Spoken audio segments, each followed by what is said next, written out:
5. Talks to the Apostles on Wealth.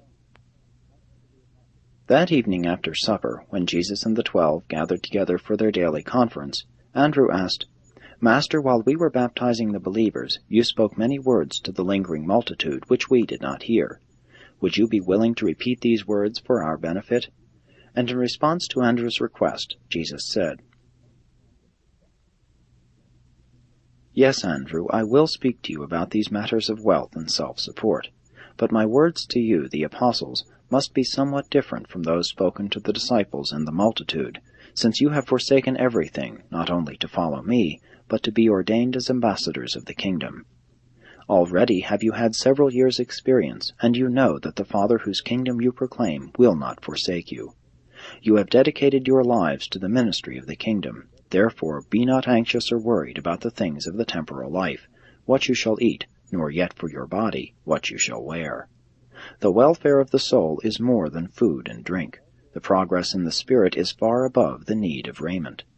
When you are tempted to doubt the sureness of your bread, consider the ravens. They sow not, neither reap. They have no storehouses or barns, and yet the Father provides food for every one of them that seeks it. And of how much more value are you than many birds? Besides, all of your anxiety or fretting doubts can do nothing to supply your material needs. Which of you by anxiety can add a handbreadth to your stature, or a day to your life? Since such matters are not in your hands, why do you give anxious thought to any of these problems? Consider the lilies, how they grow. They toil not, neither do they spin. Yet I say to you, even Solomon in all his glory was not arrayed like one of these.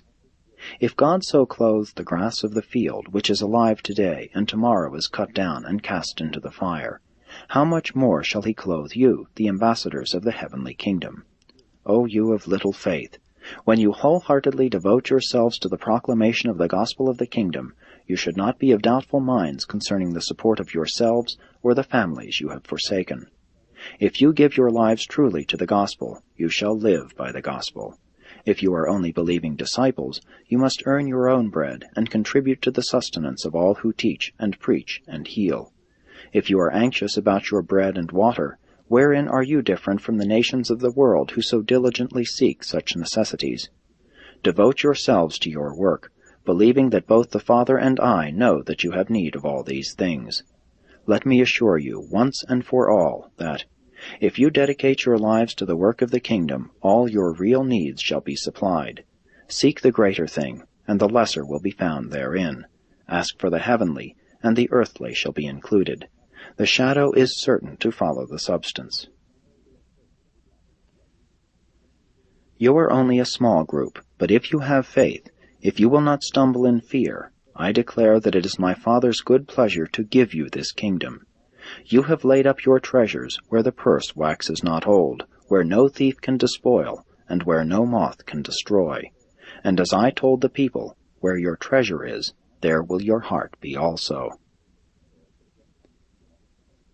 But in the work which is just ahead of us, and in that which remains for you after I go to the Father, you will be grievously tried. You must all be on your watch against fear and doubts. Every one of you gird up the loins of your minds, and let your lamps be kept burning. Keep yourselves like men who are watching for their master to return from the marriage feast, so that, when he comes and knocks, you may quickly open to him. Such watchful servants are blessed by the master who finds them faithful at such a great moment. Then will the master make his servants sit down while he himself serves them. Verily, verily, I say to you that a crisis is just ahead in your lives, and it behooves you to watch and be ready. You well understand that no man would suffer his house to be broken into if he knew what hour the thief was to come. Be you also on watch for yourselves, for in an hour that you least suspect, and in a manner you think not, shall the Son of Man depart. For some minutes the 12 sat in silence. Some of these warnings they had heard before, but not in the setting presented to them at this time.